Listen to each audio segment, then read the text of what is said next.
وەختتان و خێر خەڵکە کوردەوار و میدوارم لە هەرکوێ هەن ساق و سەلامەت بن. درەنگانێکی شەوە و ئێمە خەریکی فەعالیتگەلێکی تر بووین لە پەرەپێدانە بەدیبەیتەکانە نامەشروع بوونە ئینقلابیە سەپاهە پاسداران و نامەوجود بوونە قانونیە سەپاهە پاسداران. بەڵام هەر بۆ خاتری ئەوەی کە خەڵکانێکی فرە لەم سەرزەمینە ئێمە ڕووەکەنە بریتانیا و هەر بۆ خاتری ئەوەی کە ئەوانەی کە خەریکن کۆچەکەن و بەرەو هاندەران تێن گزارشێکی دروستتر بدەنەوە لەم وڵاتانی کە تیانە ئەژین، هەر بۆ خاتری ئەوەی کە کەسانێک بە ئیستلاح شرۆڤەی سیاسی ئەکەن و خەڵکی ئێمەیان گەوجاندگە لە ئەقلیەت و ئێمە تۆزێک ئەمیقتر ڕووداوەرەکان بەڕەسیکەین و بزانین دنیای ئەمڕۆ چۆن ئەڕوا بەڕێوە و لە چ جیهانێکین. مەحز ئەتەلاعتان بێژم کە قانونێ لە بریتانیا زاهرەن بەرەو تەسویب بوون چووگە و ئەویش ئەو قانونەسە کە دەوڵەتە بریتانیا و وەزارەتە ناوخۆی بریتانیا ئەتوانێت هەر وەختێ مەیلی بوێت شارۆمەندیە بریتانیا بسێنێتەوە لەوانەی کە پێیان دریاگە بێ ئەوەی پێیان بڵێ بۆ، بێ ئەوەی پێویست بکە بزانن. یعنی دەوڵەتە بریتانیا توانێت حتا کەسانێک لەگرا 2 جیل و 3 جیلیشە لەدایک بووگن پاسپۆرتە ئینگلیسیەکان لێ بسێنێتەوە. خەبەرێکی تریش ئەوەسە کە هاتن بۆ خاکی بریتانیا لە ڕێگەی دەریاوە جۆرمە و ئەوەی بێتە ئەگرا لە ڕێگەی دەریاوە مجرمە و دەست بەسەرەکری، یان ئەوانەی کە گەرەکیان بێت کەسانێک لە ناو دەریا خەریکن ئەو قەبن و غەرقەبن یارمەتیان دەن جۆرمیان کردووە.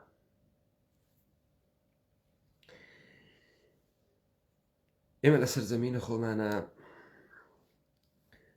تێگەیشتنێکی فرە ڕوو کەشمان هەست لە دنیای غەرب. ئێمە لە سەرزەمینمانە دنیای غەرب لە ڕێگەی تەرجمەکانەوە، لە ڕێگەی پرۆپاگاندای دەوڵەتانێک کە وڵاتە ئێمەیان تاراج کردگە و بە یەغما بردگە ناسیگە، تەسویرێکی یوتوپیایی لە بەشەرە تێگەی غەربی کە لە نەهایەتە هەموو شتێکان، لە نەهایەتە عوتوفەت و تێگەیشتن و ئەقڵ و پێشکەوت و لە نەهایەتە هەموو شتێکان و ئەوان قیاسە ئێمەن بۆ هەرچی شتە. بۆیە تێگەیشتنە ئێمە تێگەیشتنێکی یەکجار سەقەتە. ئەم یاساجە دیدانەی کە تەسویب کریاگە بە تۆرە کوردی ئێمە بە تۆ ئێژێت کە تۆ بە عنوانە کەسێکی خارجی کە لەگرا خەریکی ئەژیت و چەرمک پێس نییت و ئەنگلە سەکسۆن نییت، دائیمەن لە ژێرە ئەو شمشێرە ژیان ئەەکەی کە خۆتیش نازانیت بۆ لە پڕێکە ئەم ئیمتیازە privilege not right، ئەم ئیمتیازە بریتیش بوونە لێت ئەسێنن و وەیلان و سەیلانت ئەکەن لەم دنیا.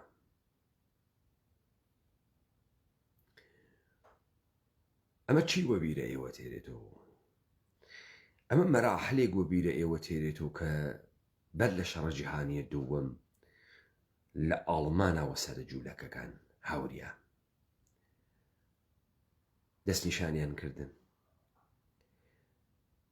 بەرەبەرە پاسپۆرتەکانیان لێسەندنەوە، بەرەبەرە شۆڵەکانیان لێسەندنەوە، بەرەبەرە کۆچیاندان بۆ ناوە ئوردوگاکان 10 ساڵێکی پێچوو.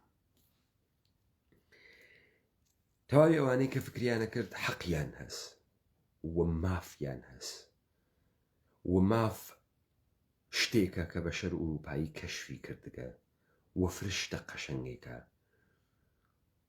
و بێ ئەوەی لێی کۆڵیا بوونەوە بەحسیانە کرد ئەمڕۆ بۆیان دەرەکەوێت لە بریتانیا هەر قژڕەشێکی وەکو من ئەگەر جیلت دووەمیش بوێت کە لە دایک بووێت ئیشێ لە ژێرە ئەو ترسە زیندگیکە کە هەر لەحزە ئەنەون لە کلکی و ئەو شتەی کە پێی ئێژن حەقە شارۆمەندی ئەم وڵاتە لێ ئەسێننەوە. ئایا ئەم شتە نامحتەملە؟ ئایا ئەم تەحلیلەی من کردم قیاسم بە جووەکان کرد؟ نامحتەملە. دەرکە ئەمە پێویستی بە تەحلیلکردن هەست. چۆنە کەسێک لەم بریتانیا ئەحیانن ئەعتراز ناکا کە ئەم قانونە زد بەشەریە بە پێچەوانەی ئینسانیەت و مرۆڤ بوونە کە تۆ زەلامێک بوێنی خەریکە ئەو قەبێت بڕۆی ڕزگاریکەی جۆرمت کردووە.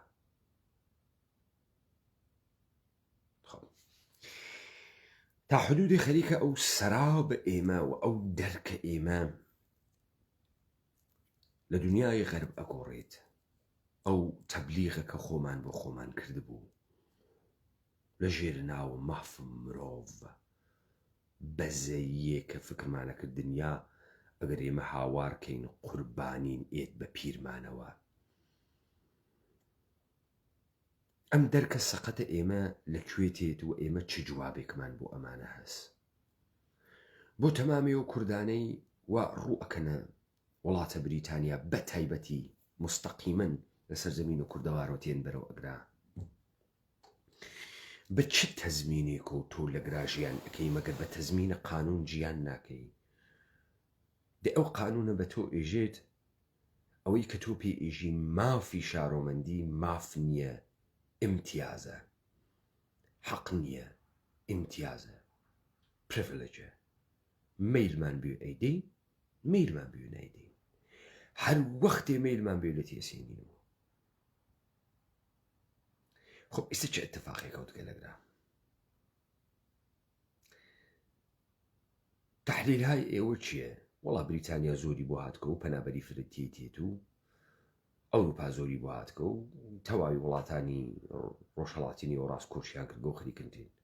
ئەمە تەحلیلێکە کە گشت کەسێک ئیمکانی هەست بیکات، خەڵکە سادەگەرێکی بیکات.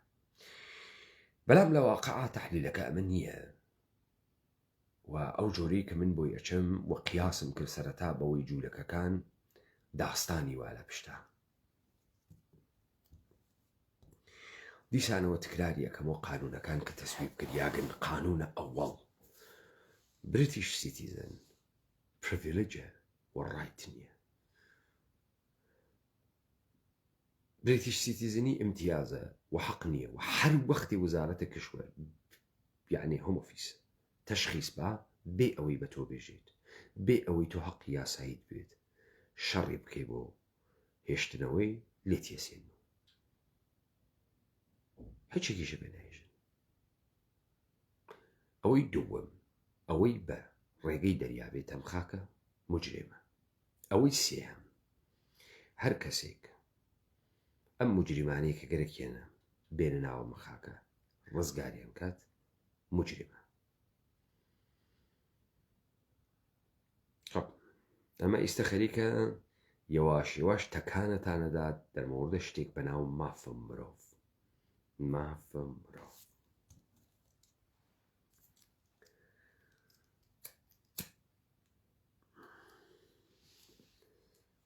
حاڵی نەبوونە ئێمە لە دنیای کاکەتیا ئەژین ئەو قەیرانەی تێمانە دروست کردگە و ئەو سەرگەردانەی تێمانە دروست کردگە کە ئێمەی بەگراگەیان دەگە. واقعیەتەکەی ئەمەسە لە دوای پەیمانە ڤێستفالیا دەوڵەت میلەت لە ئەوروپا دروست نەبووگە و درۆەکە. هیچ کام لەم وڵاتە ئەوروپاییانە نیشن ئستەیت نەوگن، دەوڵەت میلەت نەوگن، ئیمپراتوری ئیستعماری بووگن.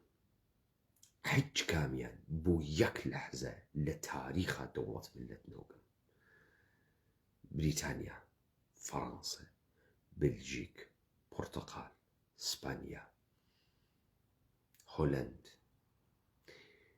بۆ یەک لەحزە لە تاریخە و لە تاریخە عەسرە مۆدەڕنە دەوڵەت میلەتیە هیچ کام لەم کشوەرە ئەوروپاییانە دەوڵەت میلەت نەبن و ئێمە پێمان وابوو کە دەوڵەت میلەتن.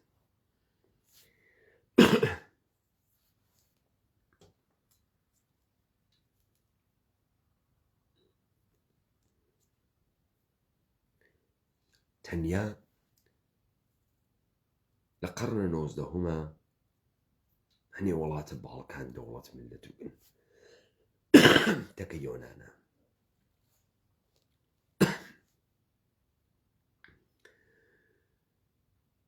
کە ئەگەر پێویست بێتێنە سەرە مێژووی ئەوان.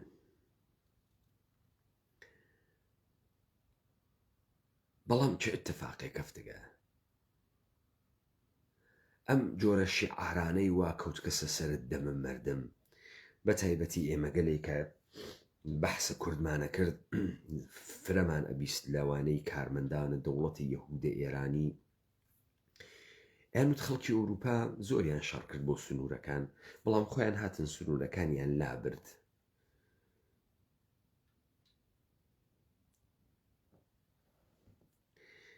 چون تێگەیشتن شەڕ خراپە. من معزەرەتمە هەنووز کە هەنووزە سەرماخوردەگیەکەم هەست. ئەسڵەن با بزانین لە ئەوروپا چه اتفاقی کەوتە. لە ئەوروپا ساڵ 1914 جەنگە جیهانی ئەووەڵ دەستی پێ کرد.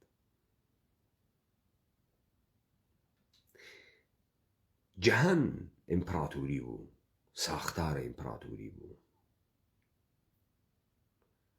ئیمپراتورەتە زارە ڕووسیە، ئیمپراتوریەتە بریتانیا، ئیمپراتوریەتە فەڕەنسا، ئیمپراتوریەتە بنەماڵەی هابسبورگ نەمسا، ئیمپراتوریەتە ئەڵمان پرۆس.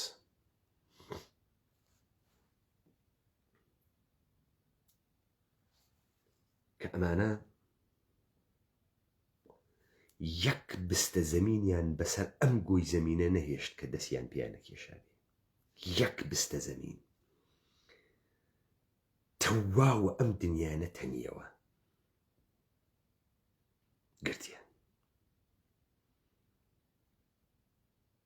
ئەم ئیمپراتوریانە بە شەڕات لەسەر شەڕێک وا دەوڵەت ملەتێک لە سربستانەوە دەستی پێ کرد کە ختم بوو بە لێدانە ئیمپراتوریەتە تازە دروست بووگە عوسمانی، شکست ئیمپراتوریەتە ڕووسیە، شکست ئیمپراتوریەتە پرۆس.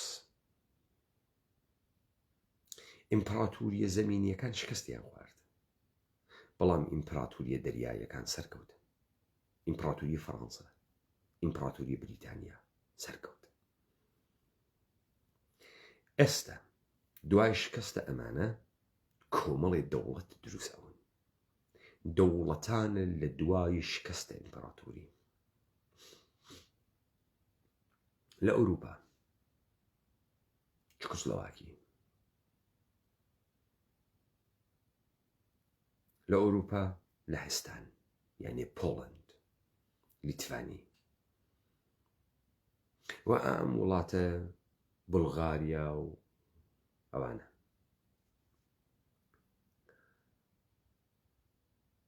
بیست ساڵی پێ نەچوو ئەمانە دەوڵەت میلەت بوون.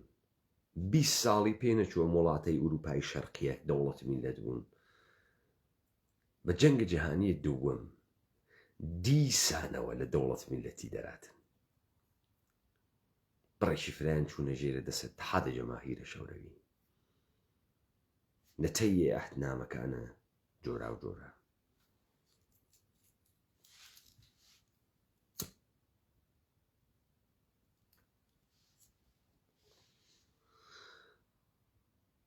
بەڵام لە ڕاستیە ئەمانە دوای شکستە جەنگە جیهانی دووەم نەبوون کە چوونەوە ناو قاڵبە ئیمپراتوریەتێکی تر. لە ئەسڵامانە هەر دەمێک بەر لە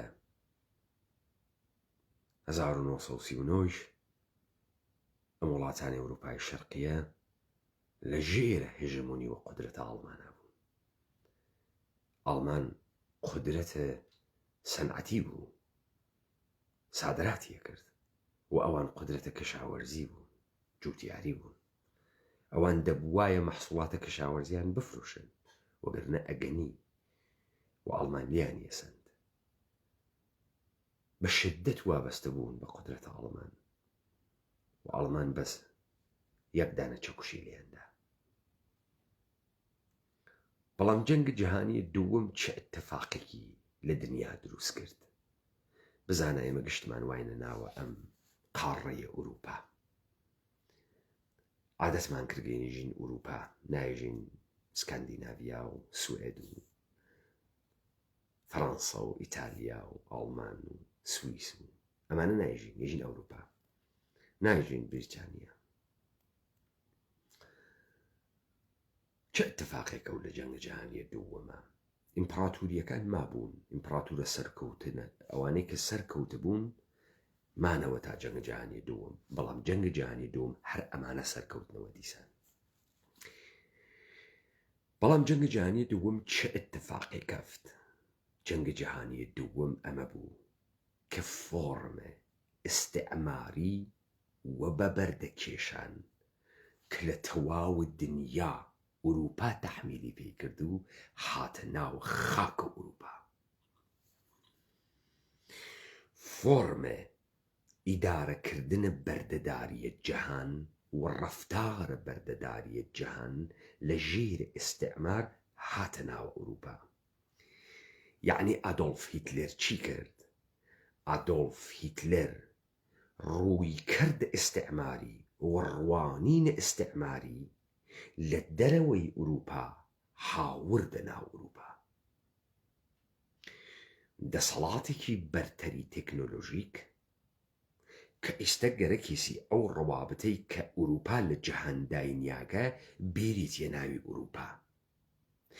تا ئەم لەختەیە یەک نەفەر لەو ئوروپا مخالفە بەردەداری و ئستعمار و داماڵین و ڕاماڵینە خەڵک و کوشتنە خەڵک لە جێگەهای ترە دنیا نییە.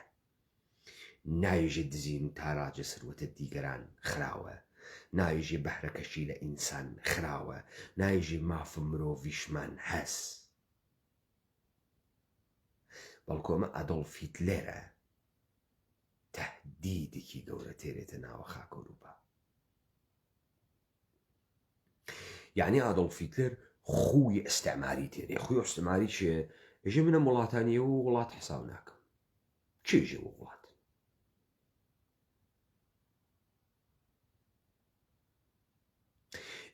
کە ئێوە وڵاتە نەبوون، خەڵکەکەی وڵاتان هیچ مافێکی سیاسی و مافێکی مەدەنی نییە.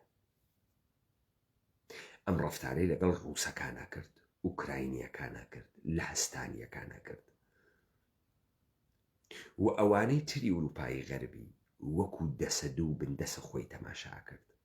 ئیمپراتوریەکان، فەڕەنسا، بلژیک.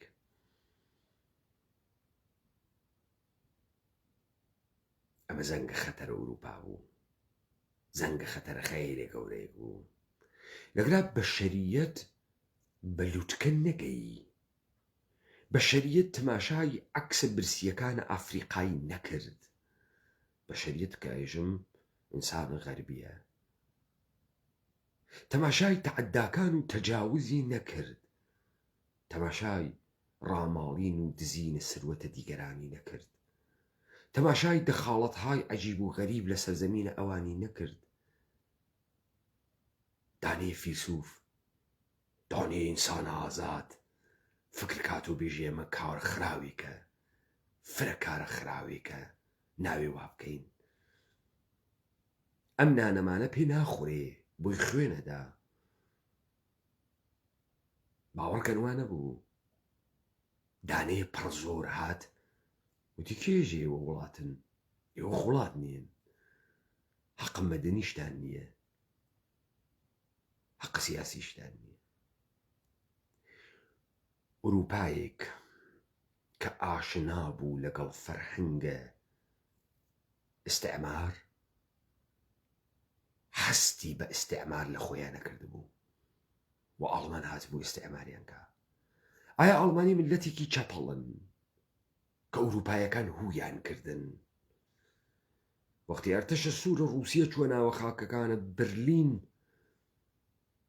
ژنە ئاڵمانی لەژێر لنگ ئەرتەشە متتەفەقینە ڕاست نەوبە بە مدەتە مانگها، نێری تیا نەما بۆ ئاڵمان کە سەرەوەی 14 ساڵ بێ. وا تفیان کردە ئاڵمانیەکان. ئایا ئاڵمانیەکان لە مابەقی خەڵکە ئەوروپا چەپەڵتر بوون؟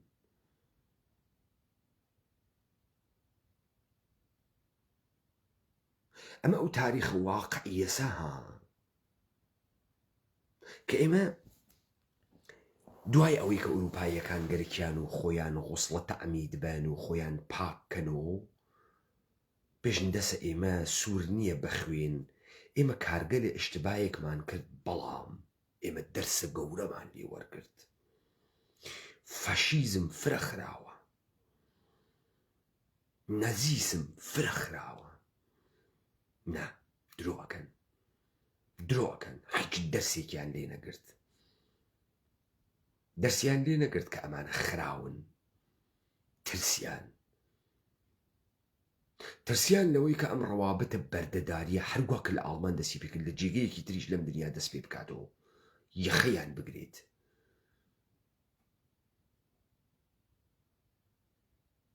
بۆیە هوتەرەیان بردە مەردەمە ئاڵمان.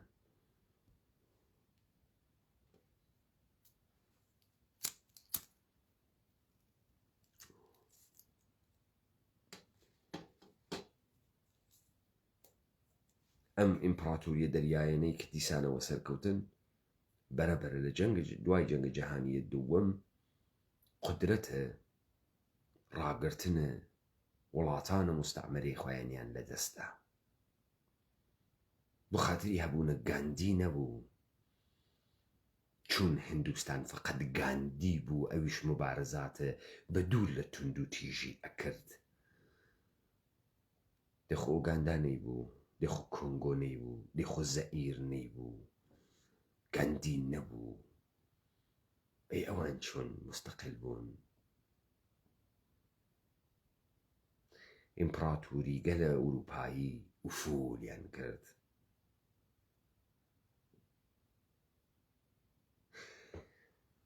بەڵام ئەمانە چون ئیمپراتۆری بوون و لەحزەیەک لە تاریخا دەوڵەت ملت نەوگن بە ئەساسە ناسیۆنالیزم کە گەڕانەوە یەک جێگەیان بۆ ما،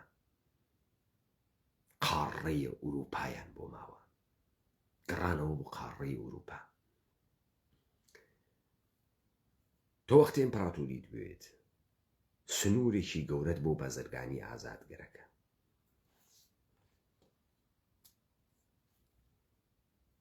بۆیە ئیتحادیە ئوروپایان دانیە، چون نفوزیان نەما لە جێگەکە لە دنیا و بەرەبەرە کۆلۆنیەکانی خۆیانیان بە شێوەی مستەقیم لەدەستدا و دەسەڵاتێکی تازە بە ناوی ویڵاتە متحدەی ئەمریکا قەدی بەرزۆ کردەوە کە دەسەڵاتە گەورەی دەریاییە تا ئەم دەقیقەیشە لە دنیا.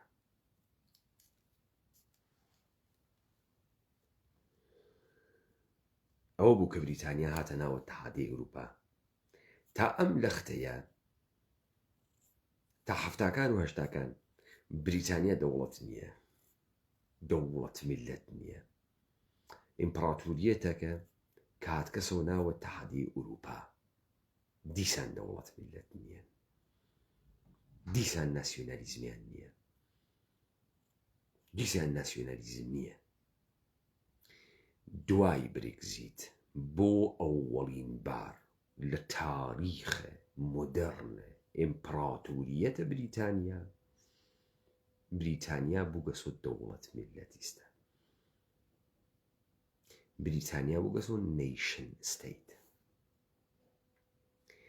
و احتیاجی بە ناسیۆنالیزم هەست، وەکو ئەو نیشن ستەیتانەی قەرنە 19ی باڵکان، وەکو ڕۆمانیا، وەکو بوڵغاریا، وەکو سەربەستان، یوگۆسڵاڤیا، وەکو یۆنان.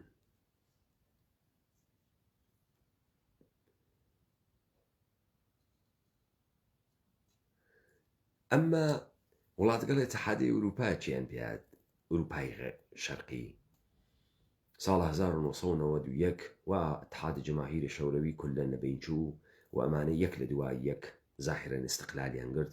اتحادی ئەوروپا سراحەتە 92 وتی ئێمە ئێوە ناگرین.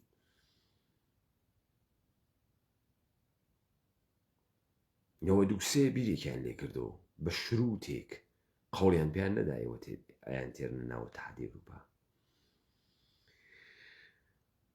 وڵاتی وەکو چەکۆسلۆڤاکی، وڵاتی وەکو لەهستان، وڵاتی وەکو لیتڤانیا، وڵاتی وەکو ئەمانە هەموویان بولغاریا، ڕۆمانیا،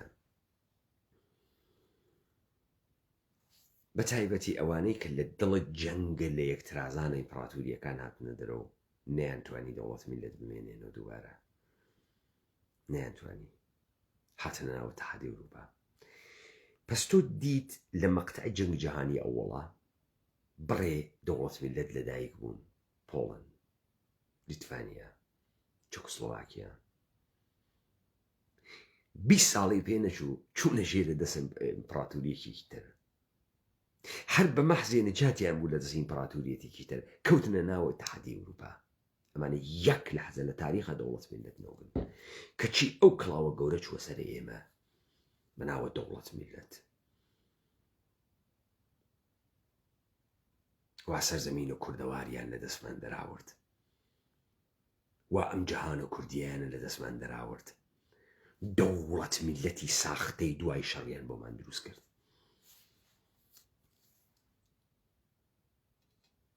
و ئێمە بە ماف و مرۆڤ و خەڵ میلیۆن جار میلیارد جار بیستکتانە بە عەرەبی، بە تورکی، بە فارسی، بە زوانەکەی دایکتان بیستکتانە خەڵکی ئەوروپا ئەزموونی وەرگرت لە شەڕ. ئەی جدەن چۆن ئەزموونی وەرگرت وتی سوڵح شتە خاسێکە. ئادەی ئەوانەی وا لە جەنگ جەهانی دووەمە هاڕیان لە ژێرە شەڕە کێ بوون؟ هەڵیان بژێن بۆتان لەهستانیەکان بوون، جوولەکەکان بوون، ڕووسەکان بوون، هاڕیان لە ژێرە شەڕە. ئەوان ئێستا فرە سوڵح دۆستن. ئیسرائیلیەکان جووەکان دوای ئەوەی کە جەنگ جەهانی دووەم تەواو بوو گشتیان بوونە چۆلەکە، ئەیان جریوان ئەم شاخ و ئەو شاخ یا چۆن ئیسرائیلیان دروست کرد یا چۆن ئەوانە کرد بە فلیستینیەکان کە کردیان تا ئەم دەقیقە بەردەوامن. ئەرێ پاسیف بوون، سوڵح تەڵەبن. ڕووسەکان چی؟ فرە سوڵح تەڵەبن. ئەی لەهستانیەکان چی؟ سوڵح تەڵەبن.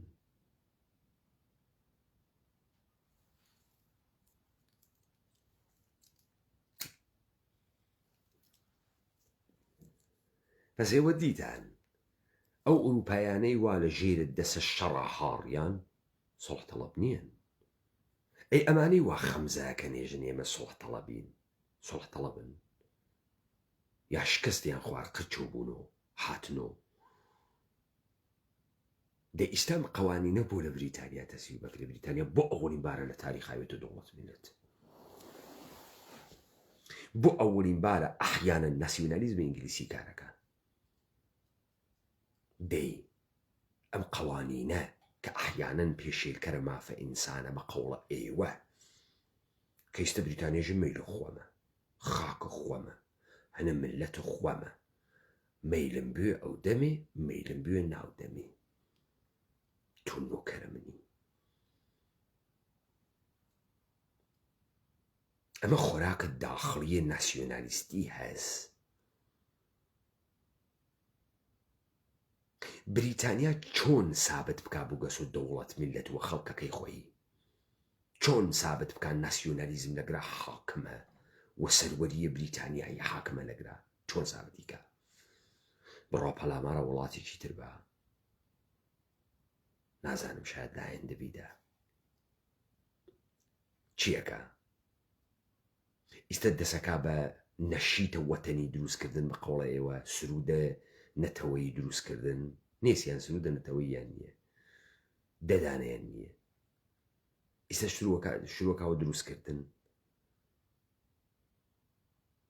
یا بەرەبەرە لەمانە دەست پێکە خەڵکە چەرمگە بریتانیا تەماشا بکەن ئەم کە لە ڕەشانە نۆکەرە ئێمەن نەوەگنۆ ساحێوێم سەرزەمینە یەک شتێکمان پێداگەن امتیازنە کوڕە خاسۆون و شتە قەشەنگێکون و حەزیان پێ بکەین مەیلمانە ئایندێنی مەیلمانە نایندێنی هەر گەماڵ باوکی کشکەرێکی وێ بێت بۆ ئەم خاکە وا ئێژن و خەڵکەکان من مەحزەرەتم هەست کاورای مجرمێکە خاکە خۆمانە مەیلمانە کەس بۆی نییە سنوورمان داشکێنێت ئەیگری ئیکەینە سجن جۆرمی کردگە و لێبدا دەریەکەین هەر کەسێکیش گەرەکی وێ یارمەتیە مجرم بە وا گەرێکی سنوورە ئێمە دابەزێنێت یارمەتی با ڕزگاری با مجرمە ئەمە ئەووەڵین قەدەمە ناسیۆنالیزمە ئینگلیسیە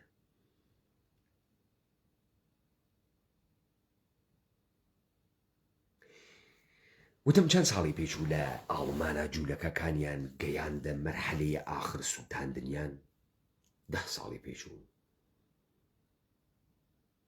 هەتا فەرمانە ئاخر فەرمانی نهایی 10 ساڵی پێچوو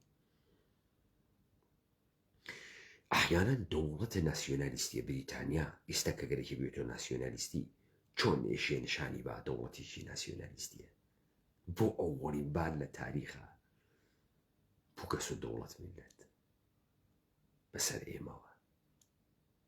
بەسەر ئێمەوە قانونە جەدید دروستەکە مەیلیسی بەیانی غرامەی سەیارەیە کە نەداگە هێژێ لێمان سەندیتۆ بۆ لە بەرەوەی غرامە نادەیە وڵاتە بە تەکس ڕاتەڕێەوە غرامەکە نەداوە چیەکەین هیچ چی لە دەستی هیچ تاسو حاکڕوزێت و ئێژی من بەشەرم ژی کیوت کێسی تۆ بەشەر کیوت کێسی پێ بۆ برا خاکە خوامە چی ترمان پێیەکە خب هەدەفم من لەم تەحلیلە چ بوو هەدەفم ئەوە بوو متەوەجه بوون ئەوەی بستە خاکێکی لەم دنیانەوێ بەشەر نییە ئەوەی بستە خاکێکی لەم دنیانەوێت مردمانێکی نەوێت وا حەست بە هێز و سەروەری دەکەن ئەم جەهانە ئەیان هاڕێت و ئەیان هاڕێت تەمام ئەم شتانەی وا ئێوە بیستتان لە 20 ساڵ و 30 ساڵە تەمەنتانە گەمارۆی ئێوەیاندا وتیان لە چاکترین لەحزەی تاریخە لەدایک بووگن بەشەریەت وا لە لووتکەی تێگەیشتن لە هەموو بوارێکە دۆڕیان وانییە بەشەر لەمە کاولتر ناوێت هەر وەختێکی شمەیلی بوێت کوورەگە لە ئادەم سووزیان کار ئەکات مطمئن وە کارەکە مطمئن وە بەڕاحەتی توانێت دەست قامک بنێ بە دوگمەیەکە بە ملیۆنمان بکاتە پودر مەیلی بوێت بگەیت بەو جێگە ئەگەر ئێمە دووچارە تەوە هۆم نەویم کە ئەحیانەن بەشەریەت گەیگە سەر لووتکە کوان ئەوانەی وا ئێستا جریکە جریک و جریوە جریویانە کرد بۆ دارەکان وا وشکنەون وا لایە ئوزن کونی تێگریاگە تخوا بەشکە موشکۆنەویتەوە قانونیان تەسویب کردگە هەر کەسێک لەم نەمایشای ئەعترازیە بکە خۆی بۆسێتەوە قەیجێگەیەکە و خۆی بخاتە بەرە ماشین و خۆی بخاتە بەرە قەتار و ئەم ئەعترازاتان هەست خیابانەوەسن هەر کەسە و کارە بکە مجرمەوەی گرن لە بریتانیا ئەمە قوانین جەدیدە دەی ئێمە ئەحیانەن کەی ئیمکانی هەست دەست لە تەوەهم بگرین جوولەکەکانە ئاڵمان وەختی دەستیان کرد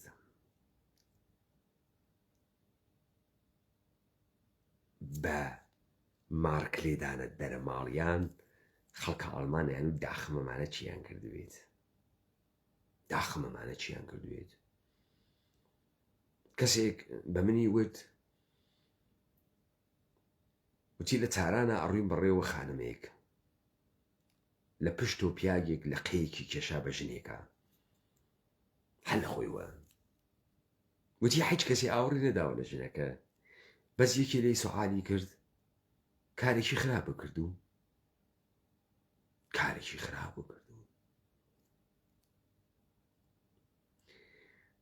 ئێمە گەل کە وامانە پێهاتکە ئێستا نواڕنە دەوروبەرە خۆمانەی ژن من ناگرێتەوە کشتی خەڵکی بگرێتەوە ئەها سابت بوو ئێمەی پەنابەر لە ئوروپا چەندێک بێدەسەڵاتین، چەندێک نەفامین، چەندێک کزۆڵین، هیچ نوێنەرە مەردمەکانە خۆمان نەوین کە زۆڵترین و برسیترین بووین. هاتی نەگرە وا ئەگرامانە وەکو خواگر کەسە باوەشۆ و ئەزانین هاتگینە بەهەشت بە گیانتان و دارکەونە گیانمان دانە دانەمان کەنە ناو کوورێ ئاگرپەزی دەنگ لە یەکێک دەرنایە، نە لە هندیە، نە لە پاکستانیە، نە لە سۆمالیایە، نە لە سوودانیە،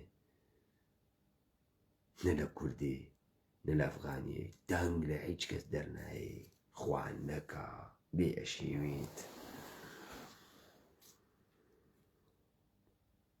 بۆ ئەو ئێوەی کە لە سەرزەمینە خۆمانە ژیانەکەن و دەنگە من ئەبیسن، مەهێڵن سەرزەمینتان لە ژێر پوتینەکانە دەوڵەتانە کۆرپۆریشنیا نابوت بکرێ.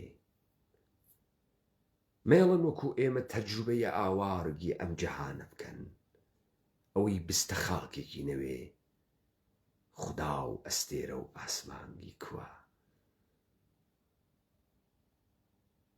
ئەوەی بەسەر خاکە خۆیان سەروەر نەوێت، ئەوەی بیر لە گەورەیە خۆی نەکاتۆ، هەتا ئەبەت تێ هەڵدریاک ئەوێ جیلەن دەرجیلەن دەرجیلەن دەرجیل، جیل لە دوای جیل و نەسڵ لە دوای نەسڵ، نەوە لە دوای نەوە تێ هەڵدریاک ئەوێ.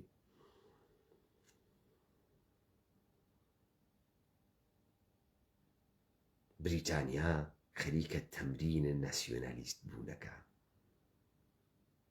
تەمرینە دەوڵەتە نەتەوەییەکە، بە ئێمە دەسی پێکرد، عاقبەتی خێروێ تا بزانین بەرەو کوێ ئەڕوا.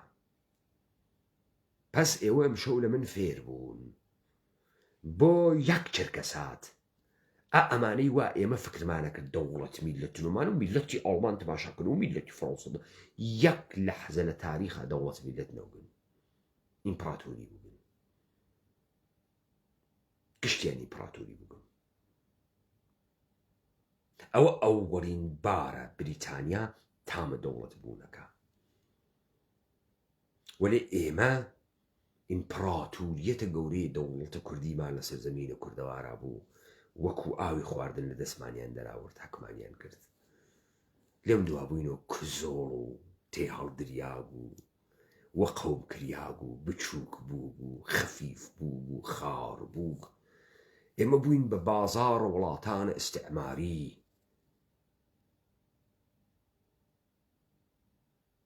نێودا بازاڕەکەیان لە دەستدا و هەنێ سەگەلیان بەردا گیانمان بەناوە دەوڵەتانە ناسیۆنالیستیە وڵاتانە دەستکردە لە دەروونە شەڕ ئیستعمارە.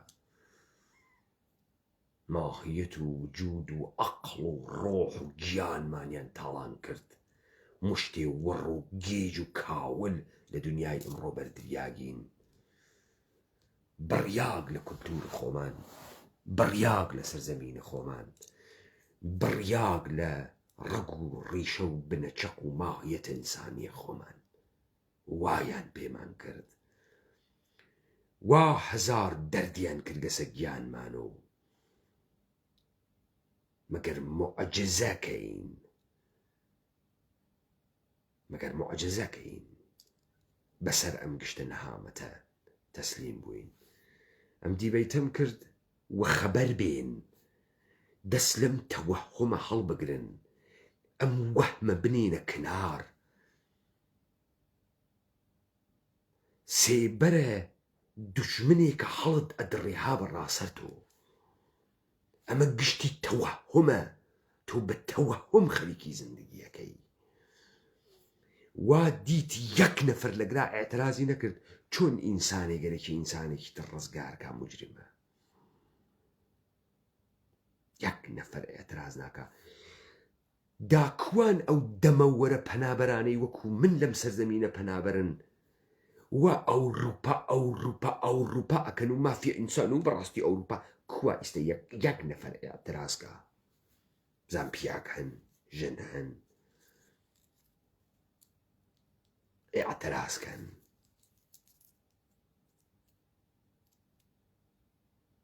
وا بەجێ ئەوەی کە ئێوە سەفیرانە واقعی وایەنا گزارشێکی دروستان لەم دنیا بدایە ئێوە هەر کامتان گڕە ئاگرێک وایانە بۆ سەروەریە ئەم مردمە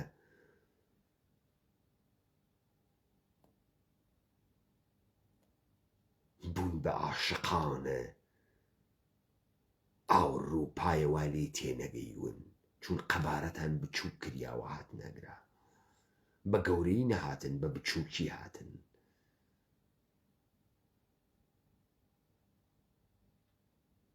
هاتن لەگران نۆکەری خۆتان کرد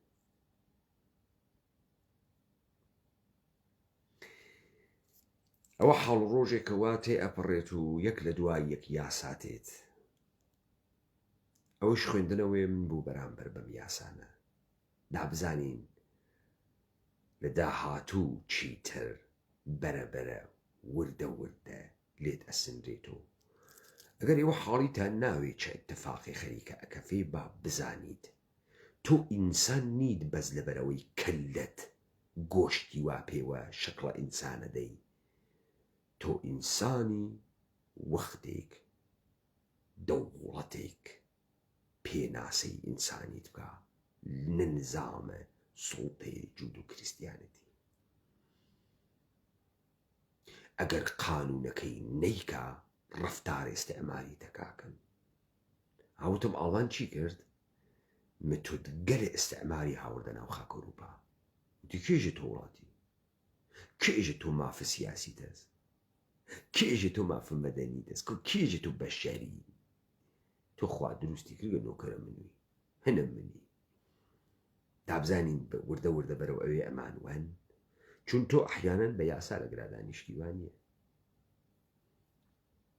یاسا و مافیە منە و حەقێ منە و مافین و ئینسانیەت و بەشەریەت و دابڕۆنە خیابان بزانم ئادەی ئینسانیەت و بەشەریەتتان نەزیستە دادێ دەی کوڕم ئەخیابان ئینسانیەت و ئەوروپا و مافیاس و ئینسانیەت و جۆکە گەورە وەڵا ئەوروپیەکان دەرسیان وەرگرت لە شەڕ نەخێر ئەوروپیەکان دەرسیان وەرنەگرتووە لە شەڕ دەرسە خاص پێت ئەدەن لێوە وانییە ئێوە گەن حاڵی بوون لەم دنیا ئێمەیان بێ عەقڵ کرد سوارە ملمان بوون بە دەسە خۆمانیان گرت بە خۆمانیان کوشت بابزانن بێ عەقڵ کریاگی نەم قسانە ئەحمەقەیان کا وا ئەکرێن شەو ڕۆژ لە سەرزەمین ئێمە و ئێوە گەن فێرەم خەڵکتانە کرد بە خۆتان و بە حکوومەتە حەلیمتان و بە حیزبتان و بە ڕووناکبیرتان و بە کتێب خوێنتان و بە هەرچی درۆزنە کڵاو بەردارە لە ژێرە ناوە ڕووناکبیرە دادەی بێن ئەم یاسانەی وا لە بریتانیا تەسویب بووگە دادەی تەحلیلیکەن ئادەی بێن تەحتیلیکەن بێن خۆ دەمە وەرە فرەتان واتیا دابێن تەحلیلیکەن بزانم نەزەرە ئێوە چییە چ پاساوێکی بۆ دێرنەوە